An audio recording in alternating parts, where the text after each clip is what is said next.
Human beings can alter the course of their life.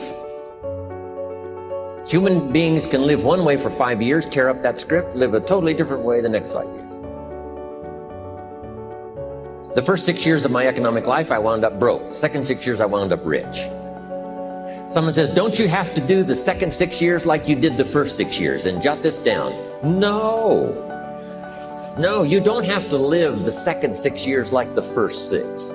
You can use all the information and all the advice and repairing all of your mistakes and adopting a new and refined philosophy so that the next 6 years can be totally different than the last 6.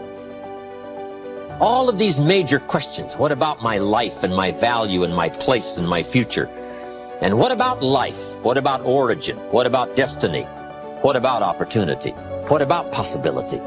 All of these major questions, to let them go casually by is to miss the treasures that your life could accumulate into in the coming months, the coming years. So this is called major. What we ponder and what we think about sets the course of our life.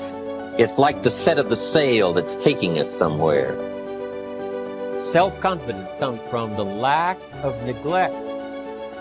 If you will not neglect to do small, daily discipline, that's where self-confidence comes from. Part of good health is self-confidence. I know I'm going to be healthy. I eat the apple a day. I walk around the block. I do the jogging on the beach. At the end of the day, when you've really poured it on and you've done all the stuff, self-confidence grows. That self-confidence affects your health, it affects your future, it affects your psyche. Self-confidence means willingness to do whatever it takes to achieve. Whenever you prepare correctly, taking all of the steps you're supposed to take, doing everything in your power to stay on track, whenever your preparations lead to success, achieving your goals, you reinforce the disciplines that got you there. Success leads to reinforcement of the proper discipline. If what you're doing is working, keep doing it. If what you're doing isn't working, change it. If I grow, think of what that will do for my future. Self-development earns success. Self-investment earns respect. And the only way to make a better and better and better investment in your future is to become better and stronger and wiser and more competent. And the more attractive you become, the more attractive you are. And the more attractive you are, the more you attract success. Self-development, self-investment attract success. That's powerful.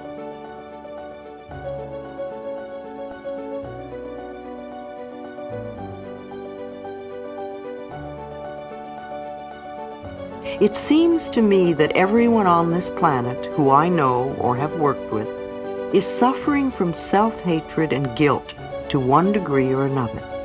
The more self-hatred and guilt we have, the less our life works. And the less self-hatred and guilt we have, the better our lives work on all levels. The innermost belief for everyone I have worked with is always, I'm not good enough.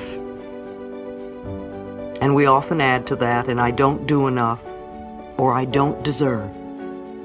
Does this sound like you, often saying or implying or feeling that you are not good enough? But for whom? And according to whose standards? If this belief is very strong in you, then how can you possibly have created a loving, joyous, prosperous, healthy life? Somehow your main subconscious belief would always be contradicting it. Somehow you would never quite get it together, or something would always be going wrong somewhere.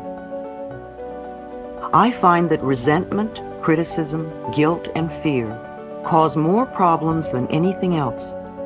These four things cause the major problems in our bodies and in our lives. These feelings come from blaming others and not taking responsibility for our own experiences. You see, if we are all responsible for everything in our lives, then there is no one to blame.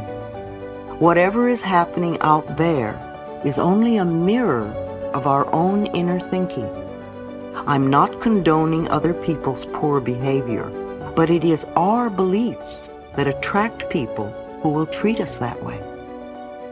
If you find yourself saying, everyone always does such and such to me, criticizes me, is never there for me, uses me like a doormat, abuses me, then this is your pattern. There is some thought in you that attracts people who exhibit this behavior. When you no longer think that way, they will go elsewhere. You will no longer attract them. On the physical level, resentment long held can eat away at the body and become the disease we call cancer. Criticism, as a permanent habit, can often lead to arthritis in the body. Guilt always looks for punishment, and punishment creates pain. Fear and the tension it produces can create things like baldness, ulcers, and even sore feet. I have found that forgiving and releasing resentment will dissolve even cancer. While this may sound simplistic, I have seen and experienced it working. We can change our attitude toward the past. The past is over and done. We cannot change that now. Yet we can change our thoughts about the past. How foolish for us to punish ourselves in the present moment because someone hurt us in the long ago past.